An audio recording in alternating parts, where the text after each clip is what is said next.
Shalom Ibu Bapak, selamat pagi, salam sejahtera bagi kita semua.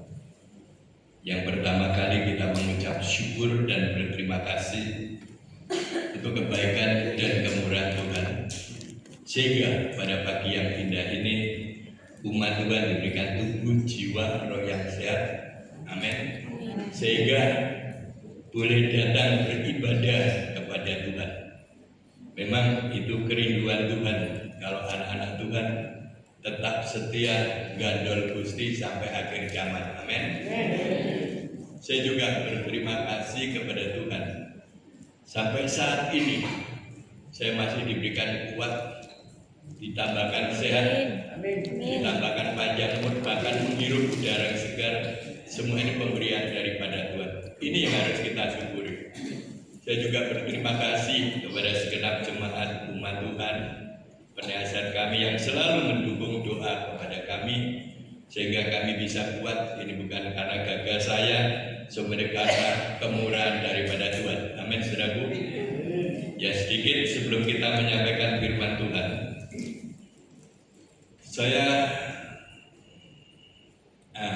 memang saya ini sakit, yaitu sakit tulang belakang. Rasanya tidak sakit memang. Di tulang belakang itu ada saraf yang kejepit, tapi dampaknya di kaki susah untuk berjalan. Saya sudah ikhtiar ke tusuk jarum dan sebagainya, jauh di sono, di Lawang, berapa kali pun ya memang membawakan hasil, tapi untuk sementara saja. Tiba-tiba saya sering kali jatuh. Berapa kali saya jatuh di kamar mandi, jatuh di gereja, berapa kali, tapi gak ada orang yang tahu saya bisa berdiri. Tapi saya mengucap syukur. Lalu saya dibawa anak saya ke ortopedi.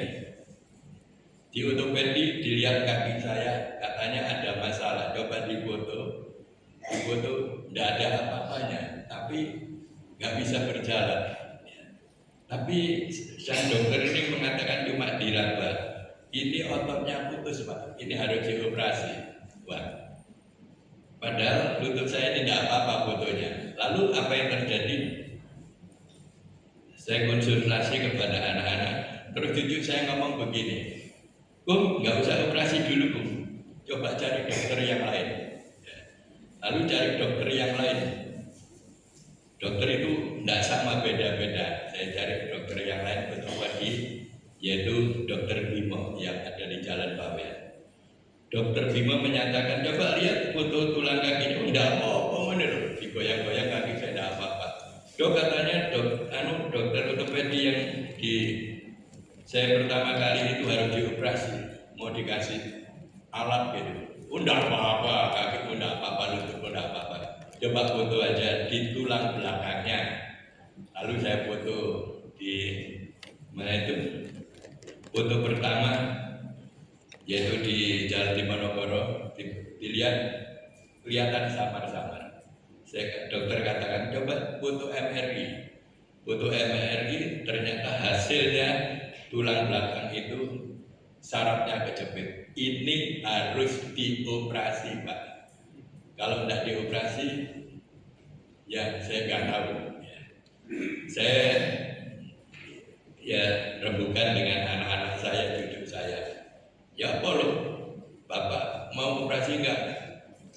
Aku mau operasi nggak? Ya saya sih mau aja. Lalu diurus semuanya, suratnya diurus semua, dikasih rekomendasi ke dokter Suwandi, yaitu foto MRI, yaitu periksa jantung, periksa paru-paru, semuanya bagus. Gulanya pun diperiksa cuma hanya 100, semuanya bagus. Cuma tensinya waktu itu mungkin saya tekan 180,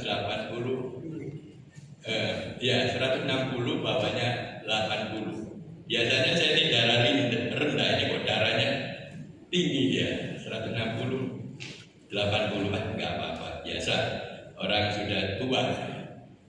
Terus akhirnya diurus berapa kali saya ke sana, sudah urus semuanya, waktunya untuk operasi. saya ngomong dengan anak-anak, bagaimana Bapak jadi operasi ini? Ini waktu operasi. Lihat Bapak Gembala, Bapak Hansen Rudiartono berhasil kan? Ya Bapak jangan lihat sisi yang satu, sisi yang lain juga dilihat Pak. Bapak Pendeta Hansen Rudiartono, Bapak Gembala kan masih muda. Bapak itu wis tua, kelapa yang tua itu, yang itu. Dipikir dulu Pak. Ini surat wis durus kabeh, tinggal operasi. Ya. Memang nasihat Bapak Gembala memang benar. Nanti setelah operasi, sopo sing jaga. Ya memang ada benarnya juga ya. Anak-anak kita kerja semua, cucu kita kerja semua. Sopo sing jaga. Kita pikir juga. Saya berdoa terus anak-anak tiba-tiba berubah. Wis gak usah operasi, gak usah operasi. Nangis anak-anak saya juga terenyuh nangis. Wah, Tuhan ini gak jadi operasi Tuhan. Ya apa ini Tuhan? Tapi anak-anak saya harus mengambil keputusan. Anak-anak saya menangis, gak usah operasi, gak usah operasi. Jangan melihat sisi yang satu, sisi yang lain. Dilihat tadinya bisa berjalan, mari operasi gak iso mlaku. Terus gimana Pak? Tapi sisi yang satu Bapak Gembala tambah hari tambah saya, dia masih muda gitu katanya. Kita juga usia kita ya hampir wis mampu lemah sudah kepala 7 ya. Ya wis kita berserah saja apa katanya Tuhan. Tetap saya gumuli, saya tetap berdoa setiap malam sebelum saya mengirimkan firman Tuhan dan pujian kepada semua teman-teman kita. Saya tetap berdoa tiap malam bergumul supaya mendapatkan mujizat kesembuhan. Saya masih percaya kalau yang lain ditolong, saya pasti ditolong. Amin. Saya bersyukur tadinya saya bawa krek 4, sekarang saya bawa tongkat ya. Biarpun tongkat ini saya lepas, saya juga bisa berjalan. Cuma takutnya nanti kalau jatuh gitu aja ya. Tapi saya mengucap syukur. Semua itu kebaikan dan kemurahan Tuhan. Saya mengucap syukur untuk nasihat dari Bapak Gembala. Saya terima semuanya, itu sangat baik. Saya juga berterima kasih buat Ibu penasihat kami, Ibu Pendeta Sipura, yang senantiasa mendoakan untuk saya sehingga saya bisa berdiri. Ini semua ini karena kemurahan Tuhan. Amin. Saudara, tepuk tangan oleh Tuhan itu. Terpuji nama Tuhan. Tiba saatnya kita akan baca firman Tuhan. Pembacaan firman Tuhan pada pagi hari ini, renungan yang singkat ini kita baca di dalam Injil Matius pasal yang ke-7, ayatnya yang ke-24 sampai ayat yang ke-27.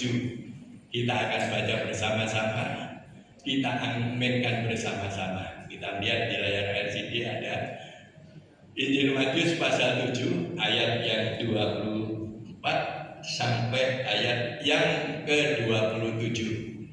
Demikian firman Tuhan. 1, 2, 3. Setiap orang yang mendengar perkataanku ini dan melakukannya, ia sama dengan orang yang bijaksana yang mendirikan rumahnya di atas batu. Kemudian turunlah hujan dan datanglah banjir, lalu angin melanda rumah itu, tetapi rumah itu tidak rubuh sebab didirikan di atas batu. Tetapi setiap orang yang mendengar perkataanku ini dan tidak melakukan, ia sama dengan orang yang bodoh yang mendirikan rumahnya di atas pasir. Kemudian turunlah hujan dan datanglah banjir, lalu angin melanda rumah itu sehingga rumah itu roboh dan hebat kerusakannya. Amin. Berbahagia sekali ibu bapak yang sudah membaca nas Alkitab ini, membaca maupun yang mendengar. Benar-benar firman ini tertanam di dalam hati, kita renungkan dalam firman ini, benar-benar kita lakukan. Di sini ada yaitu 2 macam, yaitu model orang Kristen atau 2 macam dasar bangunan. Ya, saya katakan ini saya beri judul 2 model orang Kristen. Model yang pertama, orang yang sungguh-sungguh mendengarkan firman Tuhan dan melakukannya. Dan model yang kedua, orang itu mendengar firman Tuhan tapi tidak sungguh-sungguh, tidak melakukannya, sehingga orang itu tidak mendapatkan apa-apa. Ya, baik dia datang ke gereja, pulangnya pun tidak mendapatkan apa-apa, karena dia tidak sungguh-sungguh mendengarkan firman Tuhan. Karena firman Tuhan yang pertama, orang yang sungguh-sungguh mendengar firman Tuhan itu mendirikan rumah di atas batu. Orang yang mendengarkan firman Tuhan yang tidak sungguh-sungguh mendengarkan firman Tuhan yang tidak sungguh-sungguh itu sama dengan orang yang mendirikan rumah di atas pasir. Yaitu sama dengan rumah nggak ada IMB-nya. Ya, satu saat diuji, kehidupan kita diuji, diproses. Ya, hidup di dunia ini dirasa enak, nggak enak, saudaraku. Ya makanya bayi yang baru lahir, ya, seluruh dunia itu mesti menangis. Nangisnya sama, artinya itu susah. Ya, memang hidup ini susah, nggak ada hidup yang nggak susah. Hidup itu penuh dengan pergumulan. Makanya founder kita mengatakan, hendaklah banyak doa. Banyak doa, banyak berkat. Kurang berdoa, kurang berkat. Enggak berdoa, enggak mendapatkan berkat, enggak dapat apa-apa. Makanya kuncinya kita harus berdoa. Ya, kapan aja doa kita. Setiap saat ada waktu, gunakan. Masuk kamar, berdoa, hubungi, yaitu kepada Tuhan, berdoa kepada Tuhan.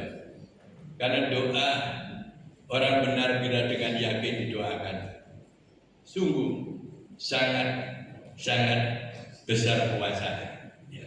Dua macam dasar ini akan diuji. Dua model orang Kristen, kehidupan mereka akan diuji. Apakah benar-benar itu setara dengan firman Tuhan atau tidak? Itu kelihatan. Ada orang itu mukanya memang tersenyum baik, tapi hatinya nggak tahu, busuk garuk. Ya. Tapi yang tahu adalah Tuhan sendiri. Tapi di sini nggak ada. Tapi pada bagian ini kita belajar bagian yang kedua, yaitu orang yang mendirikan rumah di atas pasir.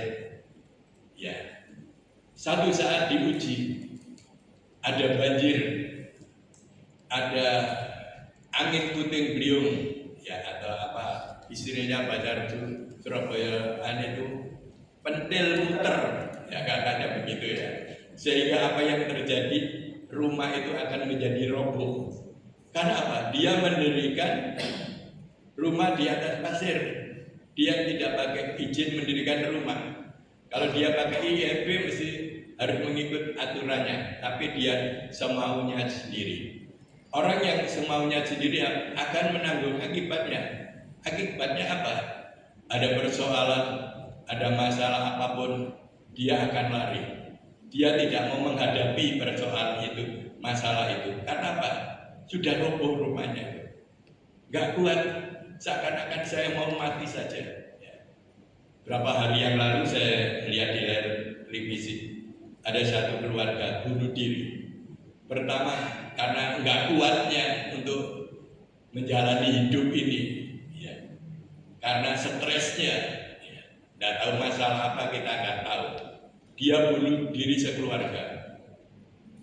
Pertama, istrinya dan anaknya dibunuh dulu dengan papanya.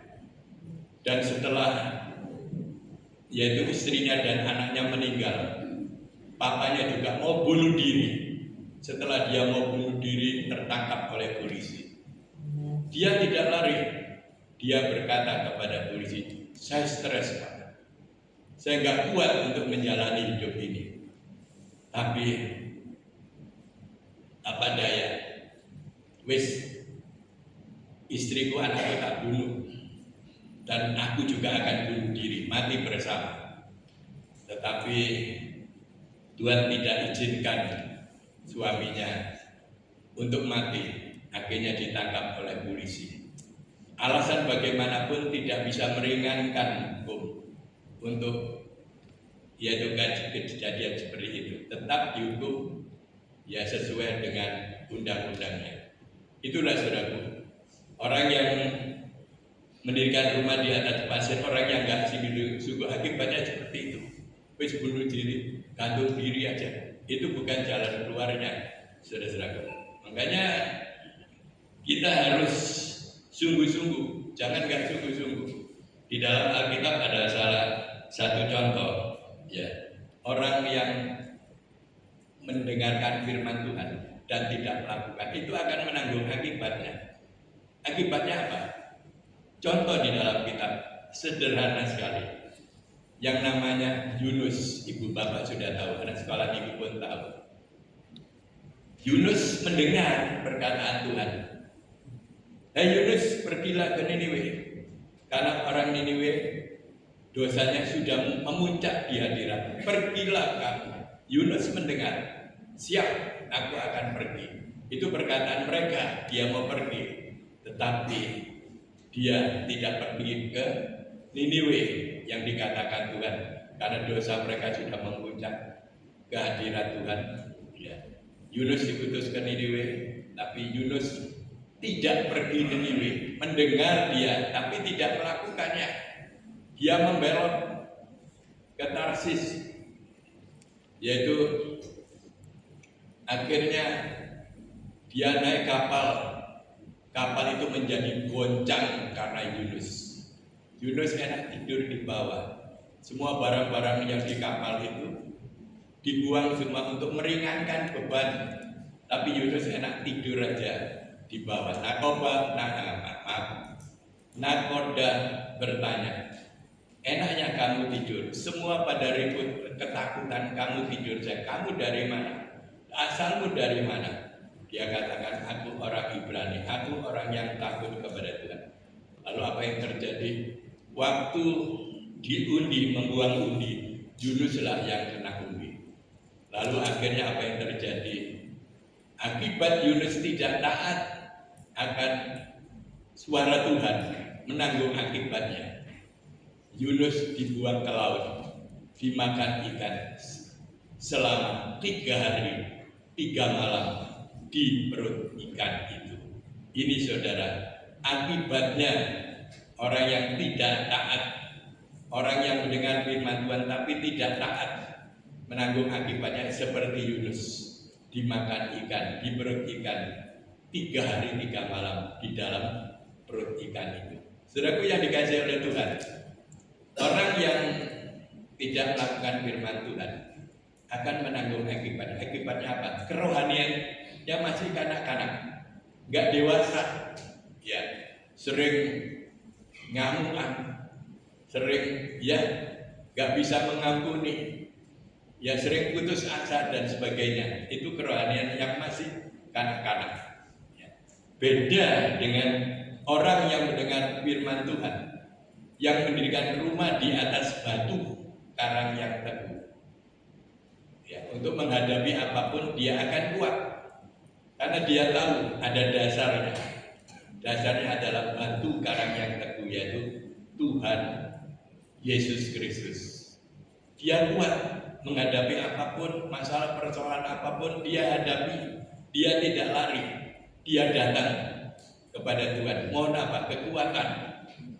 Ya, dan terus mohon supaya aku pokoknya diberikan mohon kekuatan lah untuk menghadapi persoalan masalah. Kalau saudara kuat menjalani persoalan masalah itu, pengkhotbah mengatakan segala sesuatu indah pada waktunya. Itu endingnya seperti itu. Memang di dalam dunia ini kita di banyak persoalan masalah. Karena pemazmur mengatakan demikian. Kemalangan orang benar itu banyak, silih berganti. Satu belum selesai, satu datang lagi. Satu belum selesai, satu datang lagi. Banyak masalah. Tapi gak usah takut. Tuhan katakan, aku akan meluputkannya. Amin. Amin. Hadapi masalah itu. Jangan saudara gak hadapi. Saudara jangan lari dari kenyataan. Hadapi semuanya itu. Kami percaya kalau saudara bersama dengan Tuhan, saudara pasti akan menang. Amin. Di dalam kitab Ayub pasal 7 ayat 1 dikatakan hidup itu penuh dengan pergumulan. Penuh dengan pergumulan.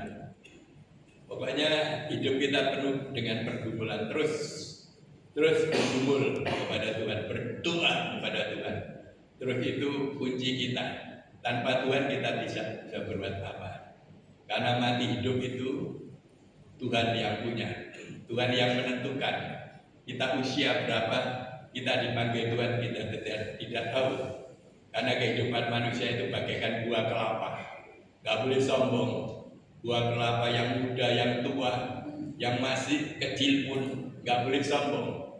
Kalau Tuhan ambil, ya kapanpun Tuhan ambil, kecil, muda, tua, kapanpun ambil, ya itulah kehendaknya.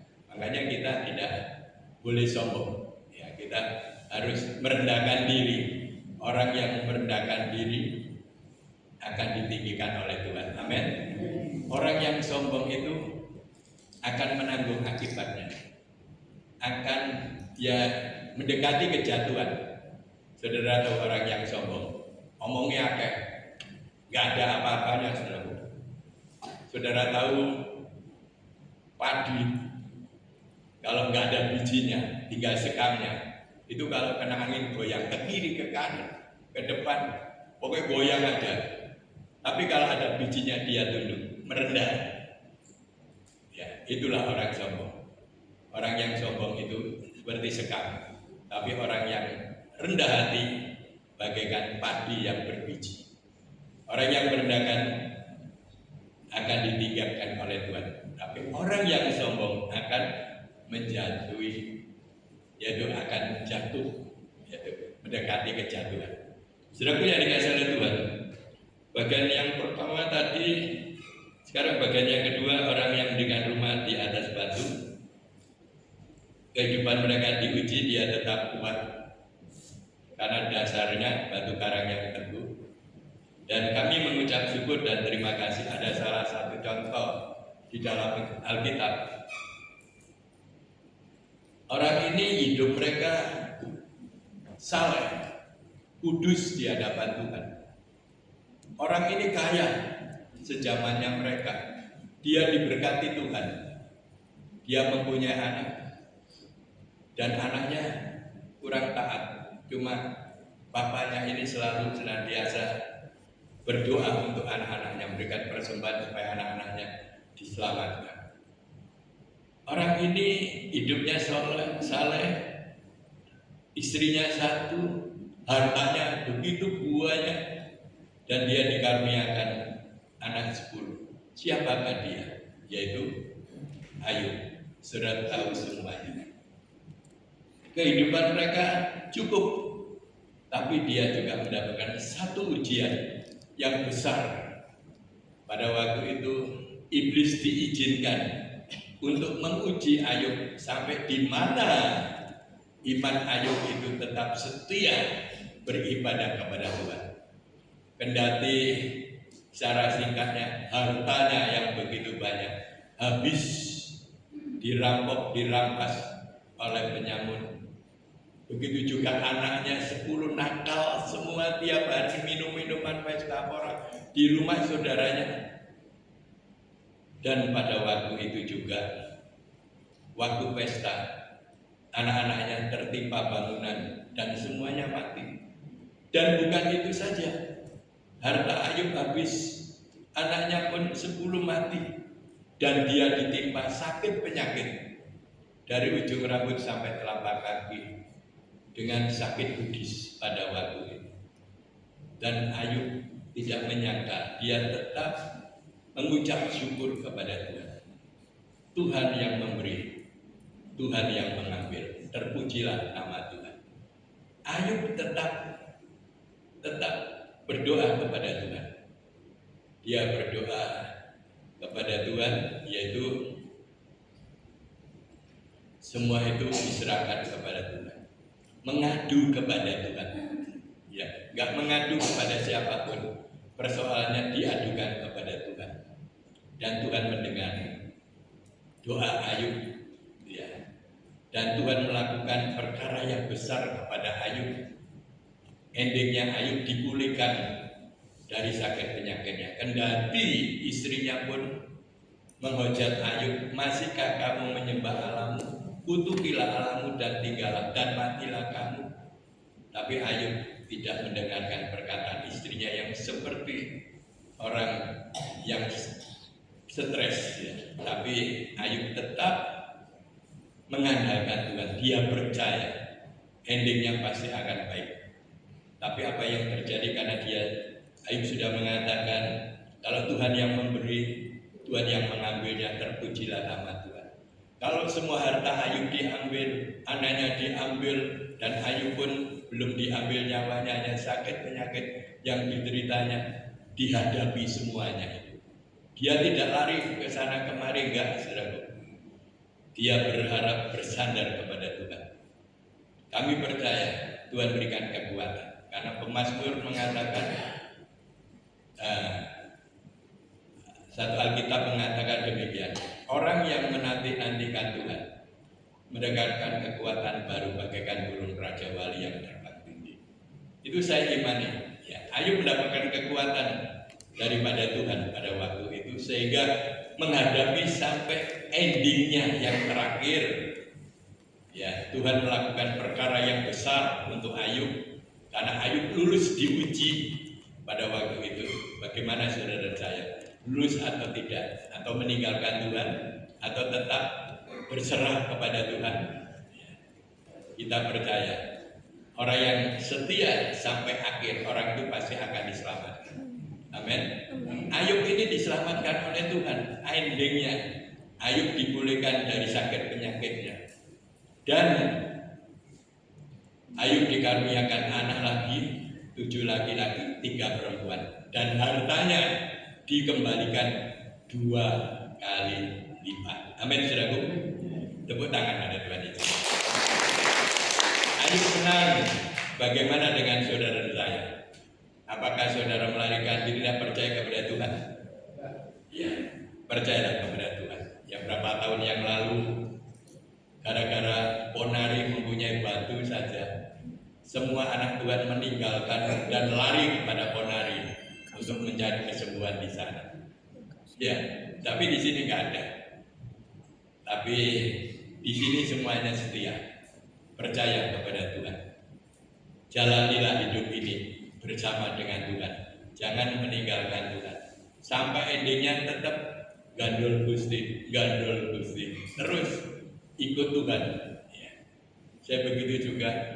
Saya tetap ikut Tuhan sampai akhir hayat kita. Kapanpun kita dipanggil, saya siap Tuhan. Kapanpun saya siap Tuhan. Saya tetap siap.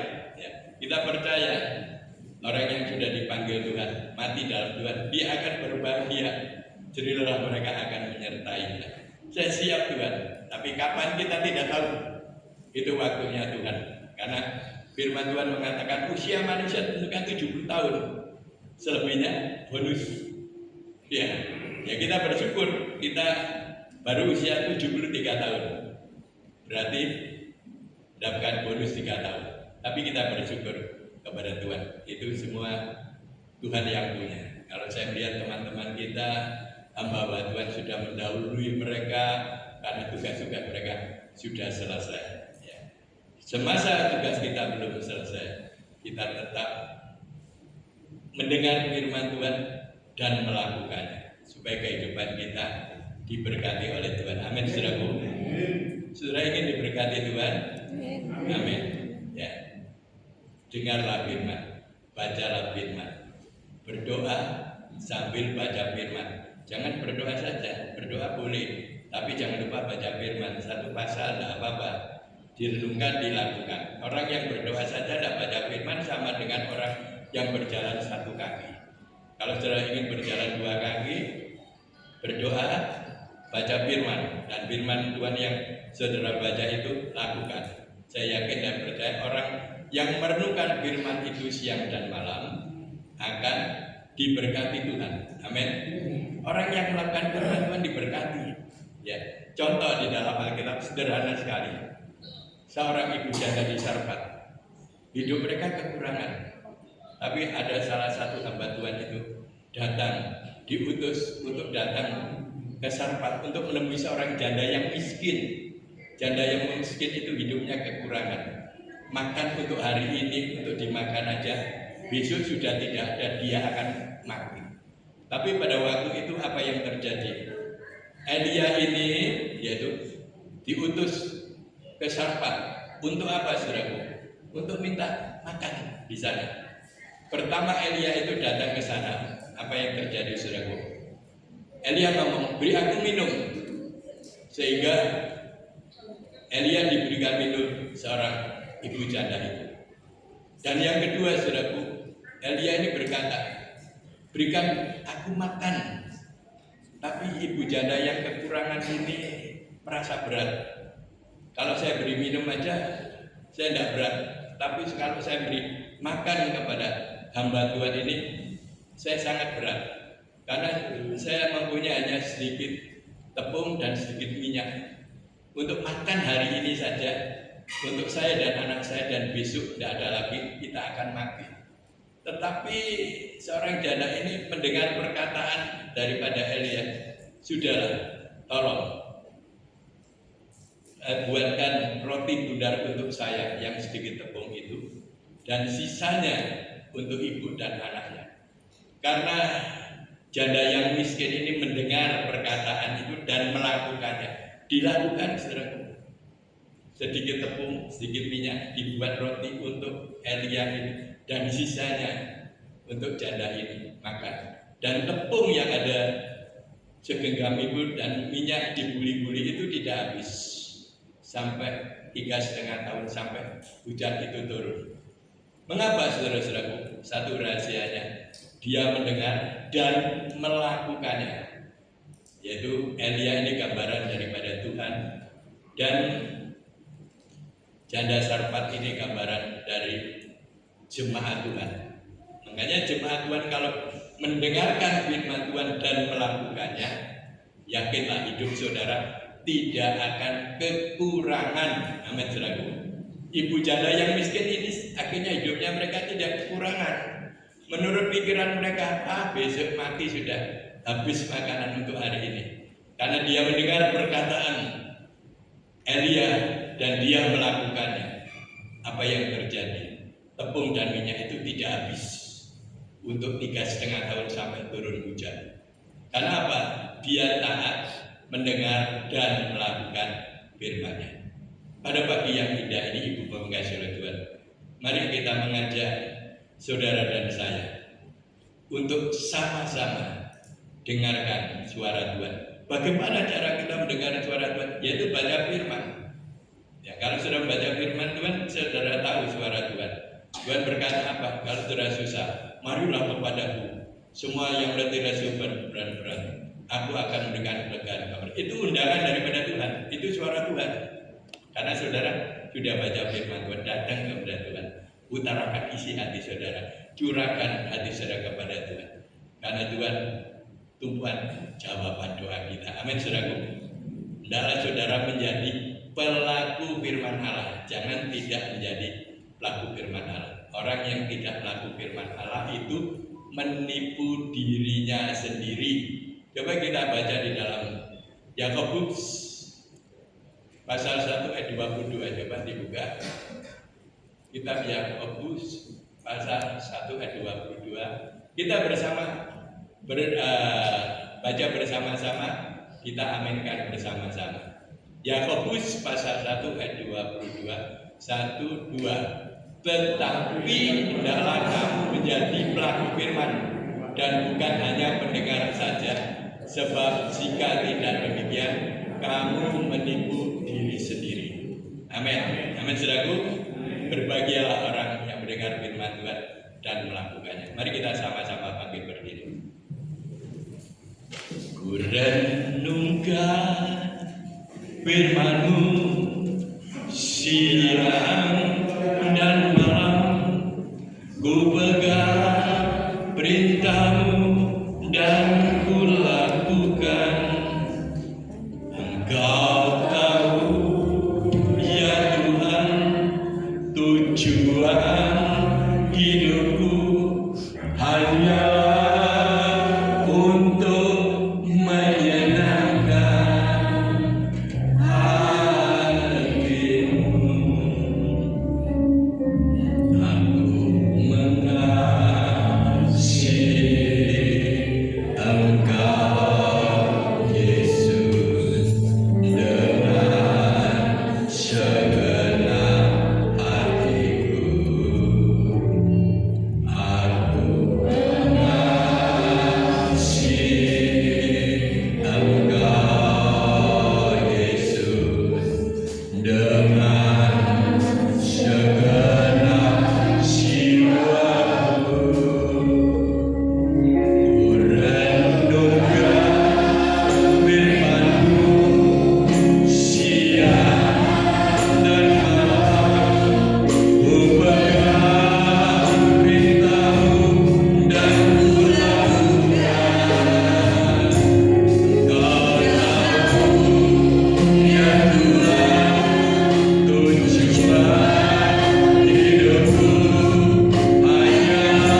Inilah satu pengakuan kami pada pagi hari ini.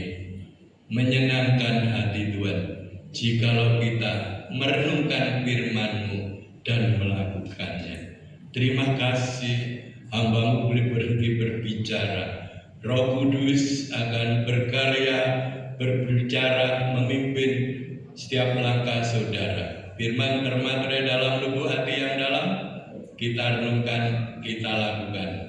Hambanya mengucap syukur buat pimpinan dan penyertaan firman Allah pada pagi hari ini. Terima kasih sekali lagi, memberkati Ibu Bapak yang sungguh-sungguh pada pagi ini mendengar firman Allah.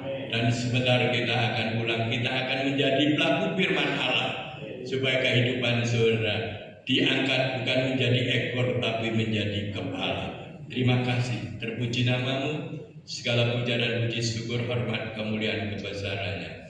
Di dalam nama Tuhan Yesus, hamba mengucap syukur, hamba berdoa, haleluya. Amin. Silakan duduk. Tuhan